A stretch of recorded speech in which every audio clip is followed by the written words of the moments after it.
Day was 1 week ago, and Donald Trump declared victory. On the East Coast, we call that a false bingo. Sit down, Nan, you're drunk. Here's more on that. Last week, we all tuned into the series finale of America, and we should have known it would be a cliffhanger. Former VP and Price is Right host Joe Biden was elected president of the United States. Kamala Harris will become the first female, first black, and first South Asian vice president. She went to high school in Montreal, so she's also the first VP to buy a Mickey of Lemon Gin underage at a dépanneur. Waiting for the results took forever. The only way this race could have been slower is if these geezers had been in an actual race. The campaigns had different reactions to the delay. Joe Biden took the unprecedented strategy of waiting for all the votes to be counted. Meanwhile, Trump gave a press conference. When he started rambling about voter fraud, the networks cut him off faster than Melania's going to when they leave the White House. When the results were finally announced Saturday, Trump was diligently working on his plans for the economy and COVID in the event of a second term. Just kidding, he was literally golfing. So that's two things he lied about winning that day.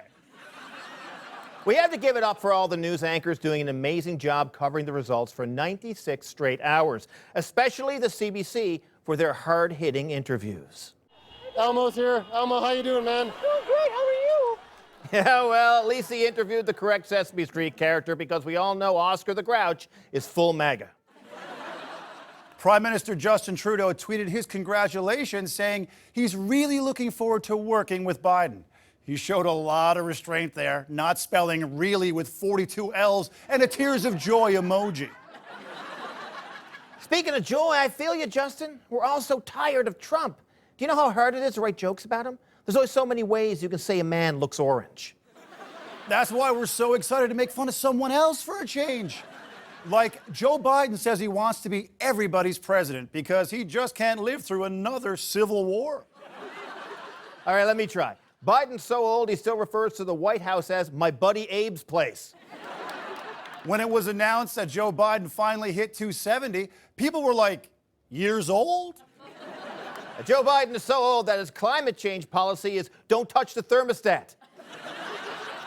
But it's amazing how much he's got young people fired up, like this teen girl who was downright squealing. Joe Biden's definitely not the best president, but he's a lot better than Donald Trump. I think the next 4 years will be fine. Hear that? It'll be fine.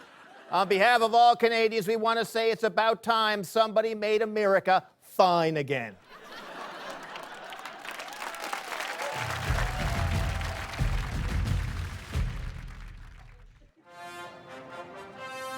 In the days after the election, the streets of Washington, D.C. look completely normal, like Belarus normal.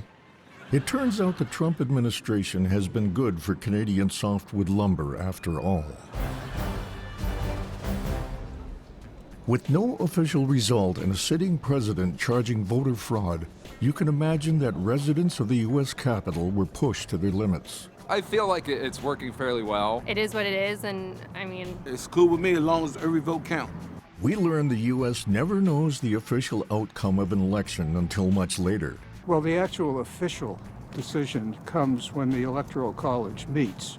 And that happens? I don't know when that is. I think it's early January, but I'm not sure. Yeah, it's not until the Electoral College votes, which I think is in December.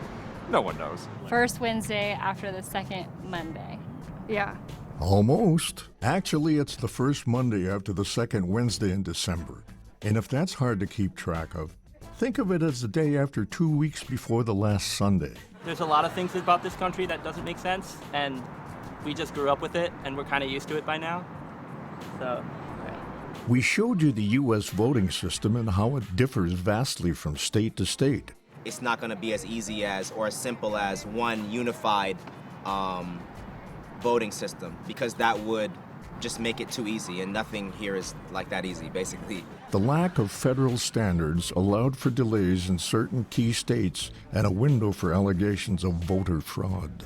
Not that Trump wouldn't have made fraud accusations anyway, but it certainly didn't help.